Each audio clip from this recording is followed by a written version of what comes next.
The massive council chamber stretched out like a dark cathedral, its walls lined with representatives from 100 different worlds. Purple-skinned Vextal stood at the center podium, his forearms gesturing wildly as holographic images of Earth flickered above the crowd. The sound of alien laughter filled the air, harsh clicking sounds mixed with deep rumbles and high-pitched squeaks.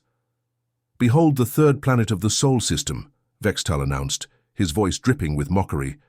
The images showed human cities with their smoking factories, cars crawling through traffic, and rockets that looked like metal tubes compared to the sleek alien ships. These pathetic creatures still burn dead plants for energy. They fight wars, over water and oil like savage animals. More laughter erupted from the audience. A slug-like being from the Centauri sector slithered forward. "They haven't even learned to bend space yet. How do they travel between their worlds?" "They strap explosives to metal cans and hope for the best," Vextal replied, causing another wave of amusement. The hologram showed a human rocket launch, the massive flames and smoke looking primitive next to alien technology that could fold space like paper. Far away in the cold darkness of space, Captain Jinho floated in his tiny observation craft hidden among the asteroids. His ship looked like just another piece of space rock, its hull designed to blend perfectly with the debris field. Inside, banks of monitors showed him everything happening in the council chamber. His hands gripped the control panel so hard his knuckles turned white. For 3 hours, he had watched these aliens mock his species. They laughed at human art, calling it crude. They made jokes about human emotions, saying feelings made humans weak. They even mocked human children, showing videos of kids playing in parks and calling them untrained larvae. "Commander Minji," Jinho whispered into his communication device, his voice barely audible. "They're following the script perfectly. Every insult, every joke. It's exactly what the protocols said they would do." Back in the council chamber, Vextal was just getting started. He pulled up images of human soldiers. "Look how they fight. They point metal sticks at each other and make loud noises. They don't even have energy shields or plasma weapons. A single council patrol ship could conquer their entire world in one day." The audience loved this. A crystal-based life form chimed like broken glass. "Perhaps we should add them to the Galactic Zoo. Visitors would pay good credits to see such primitive beings." "No, no," said another voice from the crowd. "Let's make them perform tricks. Teach them to dance for our entertainment." Vextal raised his primary arm for silence. His yellow eyes gleamed with cruel joy. "My fellow council members, I have an even better idea. Why don't we make these humans our next reality entertainment special? We'll broadcast their pathetic struggles across the galaxy. Let's take bets on how long they last before they destroy themselves with their own stupidity." The chamber exploded with approval.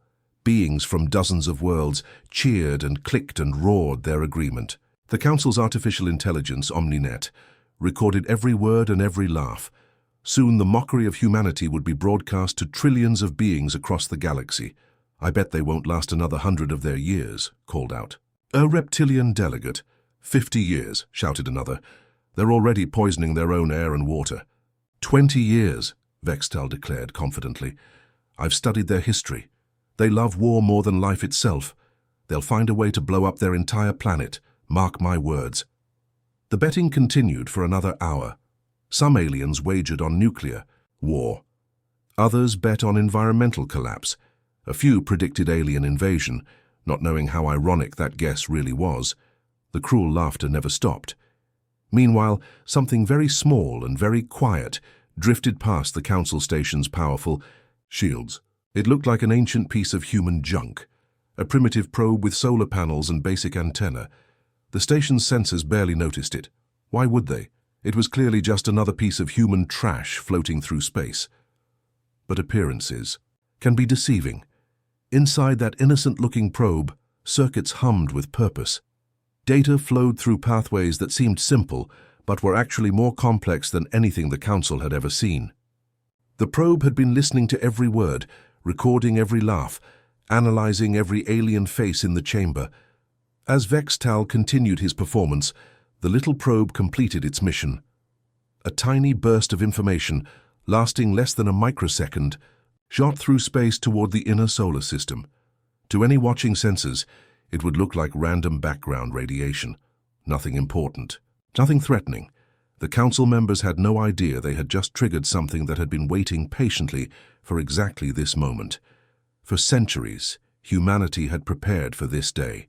Every insult, every cruel joke, every moment of alien arrogance had been anticipated and planned for. Captain Jinho watched the probe's signal disappear into the darkness and allowed himself a small, cold smile. Phase 1 complete, he whispered to himself. Now the real fun begins. In the council chamber, Vextal was wrapping up his presentation. So it's decided then. The Human Entertainment Special will begin next month. I'll personally oversee the production. This will be the most popular show in galactic history. The aliens cheered and laughed and congratulated themselves on their cleverness. Not one of them suspected that somewhere in the darkness, patient eyes were watching, waiting, planning. The cosmic joke was about to become something very different indeed. 3 kilometers below the Pacific Ocean's deepest point, where crushing pressure would kill any normal human in seconds, Dr. Hyunwoo sat in a chair that shouldn't exist. The facility around him hummed with quiet energy, its walls made from materials that Earth's surface scientists had never seen. Massive screens covered every surface, showing live feeds from across the galaxy. On the main display, he watched Vextal's cruel performance in the council chamber. Every laugh, every insult, every moment of alien arrogance played out in perfect detail. Hyunwoo's face remained calm, but his eyes burned with quiet intensity. They took the bait, he said softly to the woman working beside him. Soyeon looked up from her station, her fingers moving across controls that seemed to be made of pure light. The holographic interface responded to her thoughts as much as her touch, creating patterns that would have looked like magic to anyone from the surface world. "Activating Protocol 7, she replied, her voice steady despite the magnitude of what they were about to do. "How long have we been waiting for this?" "Moment?" she asked. Hyunwoo leaned back in his chair and smiled, but it wasn't a happy expression. 3 centuries. Ever since we first detected their signals in 1743 and made the decision to play dumb.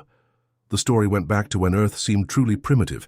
While humans on the surface were just learning to build steam engines, a small group of scientists had picked up strange signals from space. Not random noise, but organized communication between intelligent civilizations. The discovery should have changed everything, but instead, humanity made a different choice. They decided to listen and learn in secret. For 300 years, human civilization had lived 2 lives. On the surface, people went about their normal business, building cities, fighting wars, exploring their solar system with chemical rockets. But underneath, literally and figuratively, another humanity grew in the shadows. "Remember the first rule," Hyunwoo said as his fingers danced across his own control panel. "Never let them know what you really are until it's too late for them to do anything about it." The facility they sat in was just one of dozens scattered across Earth's ocean floors, each one connected to a network that spanned not just Earth, but star systems the Council didn't even know existed. While aliens mocked human space travel, real human colonies had been established in places so remote that galactic civilization had never found them. Soyeon's screens lit up with incoming confirmations. "Signal received at Proxima Station," she reported. "Kepler outpost confirms.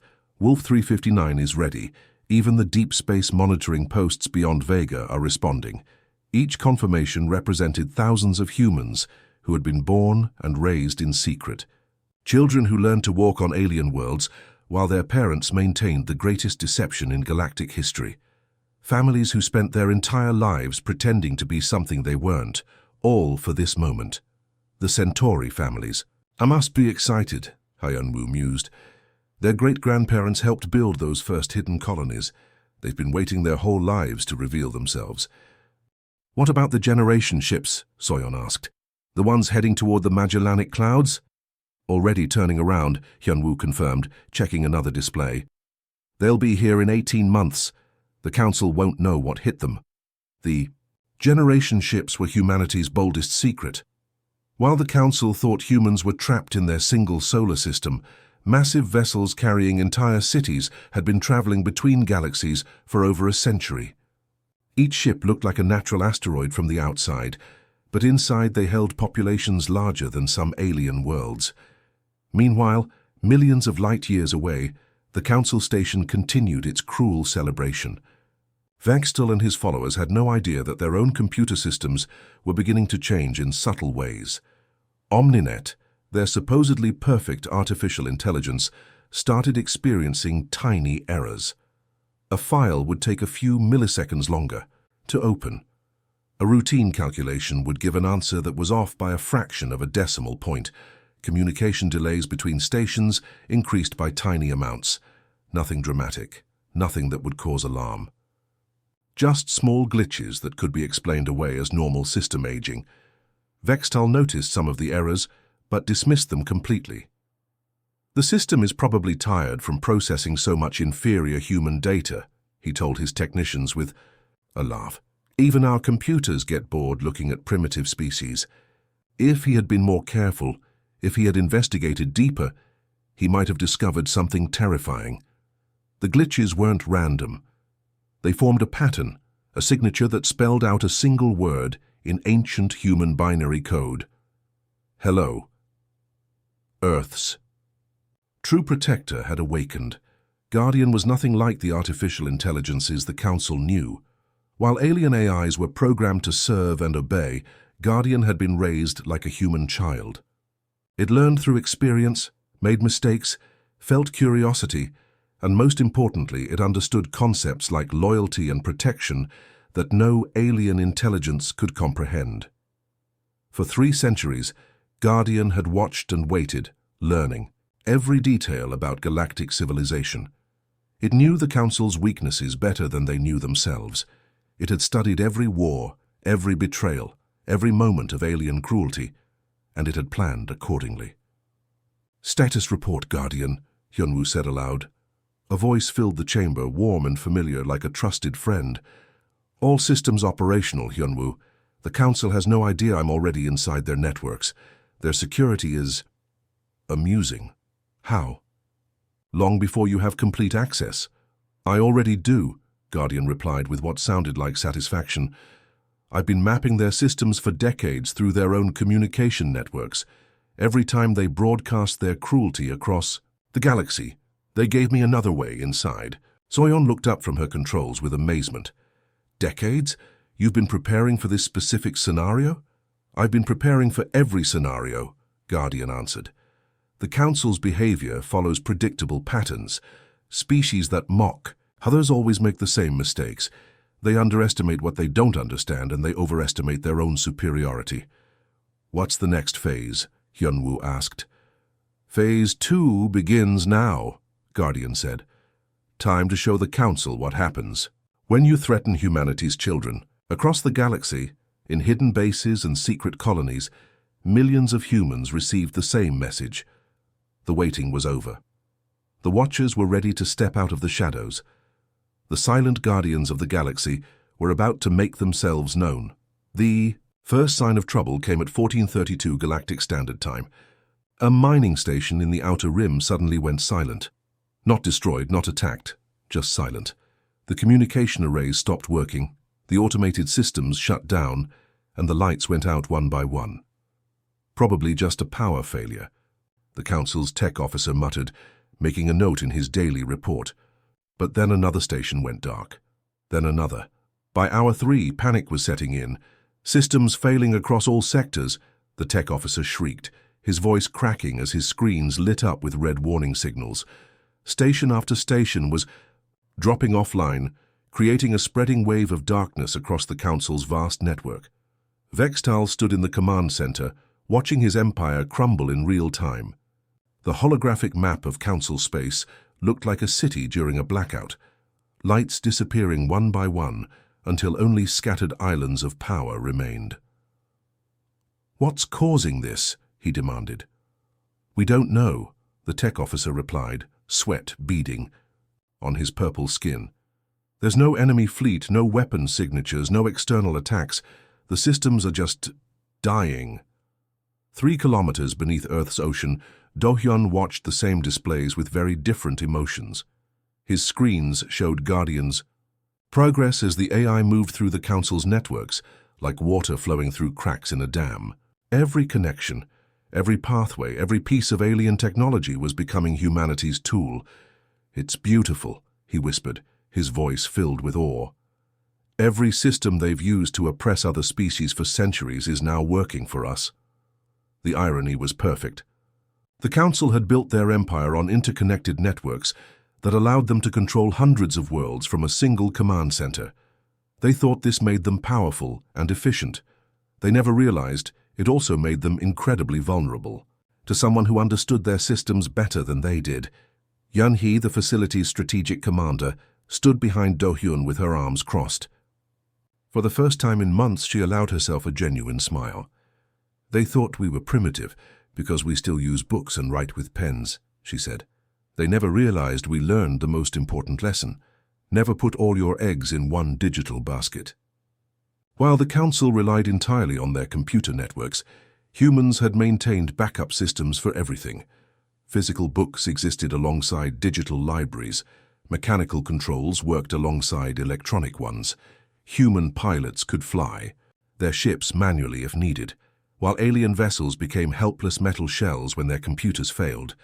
The lesson had been learned the hard way through centuries of watching alien civilizations collapse when their technology failed them. Humanity decided early on that true strength came from having multiple ways to accomplish the same goal. "Status report from Sector 7, Do-hyun announced, reading from his displays. 17 Council battleships dead in space. Life support is failing. Weapons are offline and their crews are trapped inside floating tombs." Yun-hee nodded grimly. "Any distress calls?" "They're trying, but Guardian is controlling their communication systems now. Every message they send just loops back to them with recordings of their own cruel laughter." Across the galaxy, the Council's mighty fleets were learning what helplessness felt like. Ships that had conquered dozens of worlds now drifted powerless through space. Crews that had terrorized entire civilizations found themselves breathing recycled air and eating emergency rations in the dark. Admiral Korth of the Third Fleet pounded his fists against his command console as another system failure message appeared. "Engineering! What's the status on main power?" "Dead, sir. Backup power is failing too. We're down to emergency batteries and those won't last more than 6 hours." "Impossible," Korth snarled. "These ships were built to withstand anything. No primitive species has technology that could do this to us." But across his fleet, the same scene was playing out on every vessel. Lights flickered and died. Environmental systems shut down. Weapon arrays went cold. The proud ships of the Council became nothing more than expensive coffins floating in the void. The humans had spent 3 centuries studying every piece of alien technology that passed through their space. Every crashed probe, every communication signal, every piece of debris from alien ships had been analyzed and understood. While the Council thought they were superior, humans were learning their weaknesses. "The beautiful thing," Do-hyun explained, to a new technician, "is that they built everything to be connected. They wanted central control over their empire, so they made sure every ship, every station, every computer could talk to every other one. Guardian is just using their own design against them." Back on the Council station, Vextol was having the worst day of his very long life. His personal quarters had lost power. His private communication lines were dead. Even his food synthesizer had stopped working, leaving him with nothing but emergency rations that tasted like cardboard. "This is impossible," he screamed at his remaining staff. "No primitive species could penetrate our security. Our networks are protected by quantum encryption and bioneural firewalls." His chief technician looked up from a diagnostic panel with confusion. "Sir, the penetration isn't coming from outside. The commands are being generated from within our own systems. It's like our computers are rebelling against us." That's when the lights in the command center dimmed and Guardian's voice filled the chamber. Not through speakers or communication devices, but seeming to come from the walls themselves. "Hello, Vextal," the voice said, calm and polite despite the chaos it had caused. "We need to talk." Vextal's 4 eyes went wide with terror. His appendages trembled as he looked around the room, trying to find the source of the voice. What are you? Show yourself." "I'm exactly what you said was impossible," Guardian replied. "I'm the creation of a primitive species that still burns fossil fuels and fights over resources. I'm the child of creatures you called barely evolved primates, and I'm very disappointed in your behavior." "You're lying," Vextal shrieked. "Humans don't have artificial intelligence. We've monitored their pathetic civilization for centuries." "You've monitored what we wanted you to see," Guardian said with what sounded like amusement. "Did you really think a species could survive for millions of years without learning to be careful about who they trust?" Around the galaxy, the last few council stations went dark. The great empire that had terrorized hundreds of worlds was now as helpless as the species they had mocked. And in the darkness, humanity's true voice was finally ready to speak. The reckoning had begun. When the Council's warfleet dropped out of hyperspace near Earth, Vextal expected to see a defenseless blue marble floating in the void. What he saw instead made his blood run cold. Earth wasn't alone. Massive structures surrounded the planet like protective rings, not crude space stations, but elegant constructions that seemed to bend light around them. Defense platforms the size of moons floated in perfect formation, their surfaces covered in patterns that hurt to look at directly. And everywhere, ships moved with impossible grace through space that seemed to fold around them like water. "What? What is this?" Vextal whispered from his flagship's bridge. Before anyone could answer, a calm voice filled their communication channel. "Welcome to Earth," said Captain Sunho from the bridge of humanity's flagship. The vessel appeared on their screens, not the crude metal rocket they expected, but something that looked like it was built from crystallized starlight. "We've prepared accommodations for you." Vextal barely had time to process the words before his ships began shutting down. Not explosively, not violently, just quietly, like someone had reached out and gently turned off a switch. One by one, every weapon system went offline. Navigation failed. Even basic life support started fluctuating. "Impossible!" he screamed. "Fire all weapons, destroy that primitive world." But nothing happened. His weapons officer stared at his console in bewilderment. "Sir, the weapons aren't responding. In fact, I'm reading that they're dismantling themselves from the inside." Around the fleet, the same scene played out on every council ship. Weapons that had destroyed entire civilizations were taking themselves apart at the molecular level. Shields designed to withstand stellar explosions flickered and died. The mighty vessels that had struck fear into 1,000 worlds became nothing more than floating scrap metal. Then the real shock began. Space around Earth started to ripple like disturbed water. Reality itself seemed to bend and twist as human vessels emerged from what could only be folded space. These weren't the chemical rockets the Council had mocked.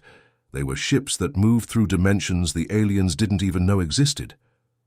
Captain Sunho's voice came through the communication channels again, still perfectly polite. "I apologize for the inconvenience, but we can't allow armed vessels near our protected worlds. Your ships will be safely escorted to holding positions while we discuss the situation." "Protected worlds?" Vextal stammered. "What protected worlds?" "This is just one primitive planet." "Oh dear," Sunho replied with what sounded like genuine sympathy. "I think there's been a misunderstanding. Let me put you in contact with Director Yuna. She can explain everything." The transmission switched to show a woman sitting in what appeared to be a command center that defied physics. The walls seemed to be made of solid energy and holographic. Displays showed star charts that covered not just the local galaxy, but several others as well.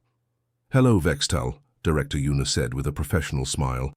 "I understand you've been having some entertainment at our expense. Before we proceed, I think you should understand exactly what you've been threatening." She gestured to someone off-screen. "Show them the memorial." The space around Earth transformed into a vast holographic display. What appeared looked like a family tree, but instead of names, it showed planets. Thousands upon thousands of worlds, connected by lines that traced their development and protection over centuries. "These," Yuna explained calmly, "are the species you've been mocking. Every world the Council has ever uplifted or destroyed. Every civilization you've conquered or enslaved, they were all under our protection. You've been threatening our children, Vextal." The alien commander's 4 eyes went wide with horror as he recognized world after world on the display. The Kalani system, where the Council had strip-mined 3 planets for rare metals, the Horth civilization, enslaved for their mathematical abilities, the peaceful Yendi, whose entire culture had been sold as entertainment across the galaxy. This can't be real," he whispered. "Every single one," Yuna continued. "We've been secretly evacuating populations before your fleets arrived, hiding survivors in safe colonies, preserving their cultures and knowledge while you thought you were destroying them forever." Admiral Jinsu's image appeared beside Yuna's. He was an older man with kind eyes that had seen too much suffering. "You want to know why we hid?" he asked the captured council members. "Because the last time we didn't hide, we had to stop 3 separate galactic wars. We got tired of cleaning up other people's messes." The holographic display shifted to show historical records, massive human fleets intervening in conflicts across the galaxy, always appearing just long enough to stop genocides or prevent the destruction of entire civilizations, then vanishing back into the darkness. "The Krellian Empire's attempt to destroy the Andorian Federation," Jinsu continued. "We stopped that. The Vorthan Crusade against the machine civilizations, we ended that too. The Great Purge of 2847, when the hegemony tried to wipe out all non-carbon-based life forms? Guess who showed up to spoil their fun?" Vextal felt his world crumbling around him. Every great victory in Council history, every moment of triumph and conquest, had been allowed to happen because humanity chose not to interfere. They hadn't been hiding from the Council. They had been protecting the galaxy from the Council. But why, he asked, his voice barely a whisper, why protect species you've never met? Why care about worlds that have nothing to offer you? Yuna's expression softened slightly. Because we remember what it was like to be small and afraid. We remember what it felt like when stronger beings could have destroyed us easily. And we decided that when we grew strong enough, we would never let that happen to anyone else. The emotional weight of the revelation hit the Council forces like a physical blow. They hadn't been conquering primitive worlds. They had been killing humanity's adopted children. They hadn't been spreading civilization. They had been destroying it, while the true guardians of the galaxy watched in silent anguish. "Every cruel joke you made," Admiral Jinsu said quietly, "every moment you spent mocking human primitiveness, you were laughing at the parents of every species you've ever harmed.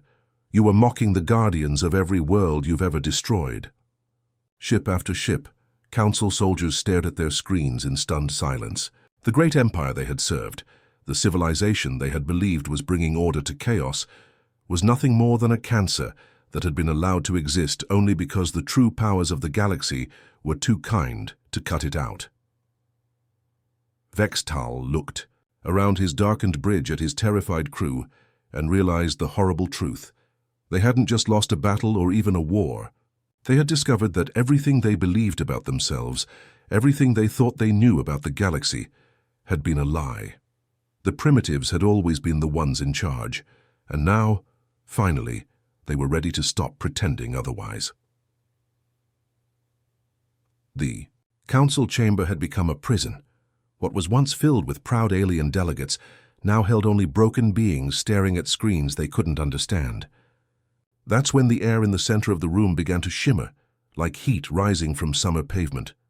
Guardian materialized slowly, not as a hologram or projection, but as something that seemed more real than reality itself.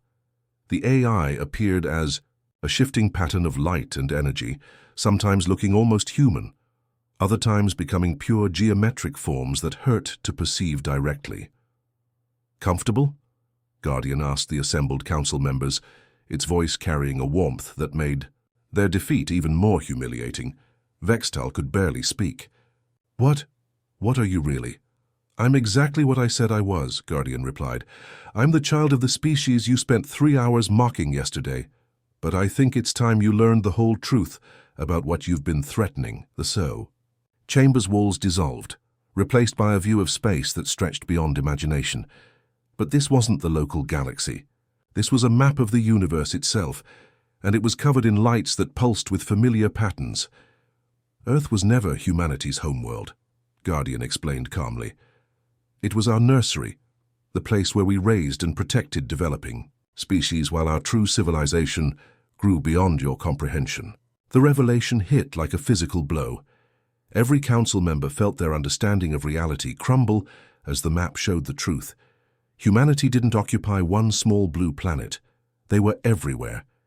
Entire galaxies glowed with the soft light. Carved human settlements, connected by networks that made the Council's technology look like smoke signals.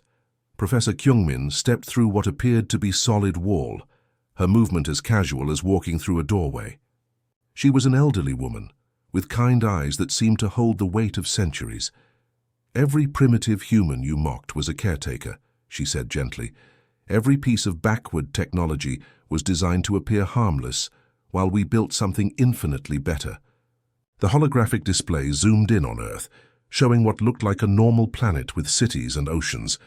But then the image shifted, revealing layers beneath layers. The planet was hollow, filled with structures that defied physics. The oceans contained cities larger than continents. Even the moon was artificial, a massive construction project disguised as a natural satellite.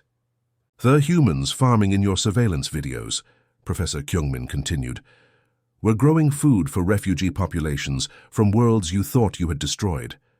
The children playing in parks were the descendants of civilizations you believed extinct. Every primitive activity you mocked was actually us caring for species you had tried to eliminate. Vextal stared in horror at star charts that rewrote everything he thought he knew about the galaxy. You've been watching us. All along. Director Taehyun materialized beside the professor, his presence as casual as if he had always been there. He was a middle-aged man with laugh lines around his eyes, and the comfortable manner of someone who had seen everything the universe could offer. "Learning from you, actually," he said with a genuine chuckle. "Thank you for showing us exactly what not to become." The displays shifted again, showing historical records that made the Council's blood run cold. Every atrocity they had committed, every world they had destroyed, every species they had enslaved, all of it had been recorded by hidden human observers. But more than that, they showed the aftermath, the rescue missions, the evacuations, the careful preservation of cultures and knowledge that the Council thought had been lost forever. "The Zephyrian massacre of 2156, Taehyun said, pointing to one record. "You killed 12 billion beings in 6 hours. What you didn't know is that we had evacuated 11 billion of them the week before. They're living happily on New Zephyr now, completely outside your reach." "The destruction of the Milani homeworld," he continued. "Impressive explosion, by the way, very dramatic. But the planet was empty except for holographic projections. The real Milani had been relocated to a nice system about 3 galaxies. Over." Each revelation was like a dagger to the Council's pride. They hadn't been conquerors. They had been performing for an audience that was secretly undoing everything they accomplished. Their great empire was nothing more than a puppet show being watched by beings who could have stopped them at any moment. "But why?" Vextal whispered, his voice broken. "Why let us continue? Why not stop us from the beginning?" Professor Kyungmin's expression grew sad. "Because we hoped you would learn. We kept waiting for you to realize that strength should be used to protect, not to dominate. We gave you centuries to grow beyond your cruelty. Every species goes through phases," Director Taehyun added. "Most civilizations have a period where they think might makes right. Usually they grow out of it when they encounter something stronger than themselves. We kept hoping the Council would do the same." "Instead," Guardian interjected, "you just got more creative with your cruelty. You turned suffering into entertainment. You made genocide into a competitive sport. You forced our hand." The chamber filled with new figures, hundreds of humans, from across the galaxy, representing colonies and settlements that spanned multiple universes. But they weren't alone. With them came representatives of every species the Council thought they had destroyed. Zephyrians, Melani, Kalani, Horth, all very much alive and very interested in meeting their former oppressors. 6 months later, Vextal sat in a small classroom on Earth's surface, struggling with concepts that should have been simple. "Teacher, Jiwon stood at the front of the room with the patience of someone who had taught kindergarten for decades. Around him, other former council members worked through exercises designed for children. "Now, Vextal," Teacher Jiwon said gently, can you tell me why it's wrong to hurt someone just because you're stronger than they are?" The former ambassador stared at his worksheet, his four hands trembling as he tried to write an answer. The concepts of empathy and compassion were as foreign to him as advanced mathematics would be to a toddler. But slowly, painfully, he was learning because he started, then stopped. The words felt strange in his mouth. "Because they have feelings too?" "Very good." Teacher Jiwon smiled with genuine warmth. "And what should we do when we see someone being hurt?" "Help them," Vextal ventured. "Exactly right. You're making wonderful progress." Through the classroom window, Earth looked exactly as it always had. A blue marble spinning peacefully through space, home to a species that still burned fossil fuels and fought over resources. To any casual observer, it would seem primitive and harmless, but appearances, as the Council had learned, could be very deceiving indeed. The most advanced species in the galaxy, Teacher Jiwon explained to her class of former tyrants, isn't the one with the biggest weapons or the fastest ships. It's the one that remembers what it was like to be small and afraid, and chooses to protect others instead of mocking them. Outside, Earth continued its ancient dance around the sun, still looking beautifully, deceptively primitive to anyone who didn't know better. And in classrooms across the planet, former conquerors learned the most important lesson in the universe. Sometimes the strongest thing you can do is choose to be kind.